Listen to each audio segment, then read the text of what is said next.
একটা ছেলের ডিভোর্স এমনিতে হয় না।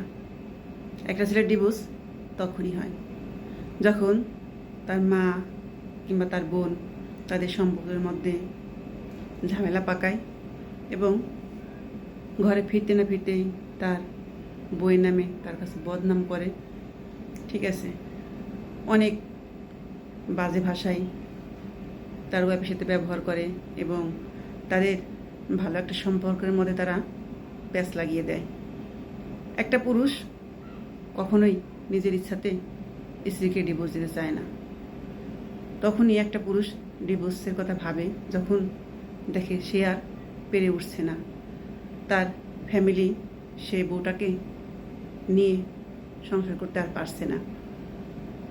তার নামে নালিশ, সে ভালো না, সে কাজ করে না, বাড়ি আসলেই তার কাছে তার বোন মা তার বইয়ের নামে বদনাম করে।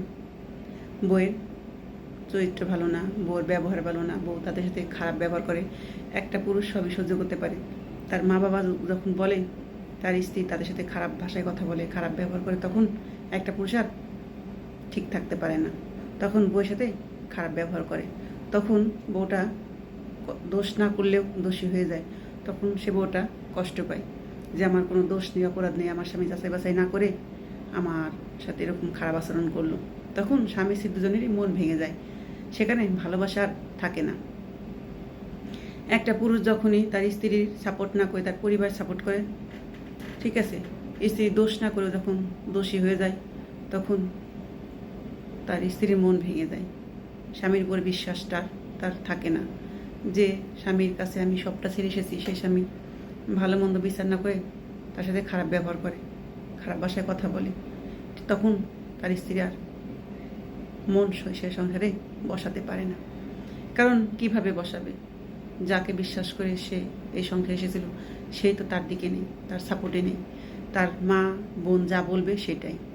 যে ছেলেরা মা বোনের কথা শুনে স্ত্রীর সাথে খারাপ আচরণ করে, তার সংসার কখনোই টেকে না। ঠিক আছে, তাই স্ত্রীর নামে মা কিংবা বোন যদি বদনাম করে, কটু কথা বলে, সেটা যাচাই করে তারপরে বউর সাথে সে আচরণ করাটা উচিত। অনেক পুরুষ আছে সেটা যাচাই বাছাই না করে বউকে মার পর্যন্ত দেয়। যখন বোন একটা কথা বলে তখন সে পুরুষ সহ্য করতে না পেরে যা সেই পরের বাড়ি মেয়েটার গায়ে হাত তুলে বাজে ব্যবহার করে। এভাবে কদিন, এভাবে একটা সংসার কখনোই টিকে থাকে না।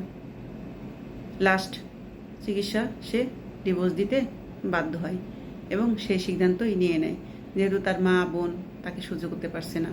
ঠিক আছে, যে সংসারে মা বোন নাক গলায় এবং বইয়ের পিছ লেগে থাকে, সেই সংসার কোনোদিন কখনোই টিকে থাকে না। একটা ছেলে সেটা টিকে রাখতে পারে না। পারে সেই ছেলেটা, যে ছেলেটা বউকে সাপোর্ট করে, ভুল কোনটা ঠিক কোনটা সে বিচার করে যখন দুপক্ষকে শাসন করে, তখন এই সংসারটা টিকে থাকে। তাছাড়া কখনোই নেই। যখন একটা ছেলে মা বললো, বোন বললো না, যাচাই বাছাই করে একটা মেয়ের উপর নির্যাতন করে, তখন সে মেয়েটা সেখানেও থাকতে চায় না এবং স্বামীকে আর ভালোবাসতেও পারে না। কাকে ভালোবাসবে? যে মানুষটা তার বোন মায়ের কথা শুনে তাকে গায়ে হাত তুলছে, তার কাছে না জিজ্ঞেস করে তাকে বাজেভাবে কথা বলছে, সে আর তাকে বিশ্বাস করতে পারে না। তাই একটা ছেলে চাইলেও সে সংসার আর টিকে রাখতে পারে না। যে সংসারে মায়ের খবরদারি, বোনের খবরদারি থাকে, সে ছেলের সংসার কখনোই টিকে থাকে না। সে ছেলে কোনোদিনই সুখী হতে পারে না।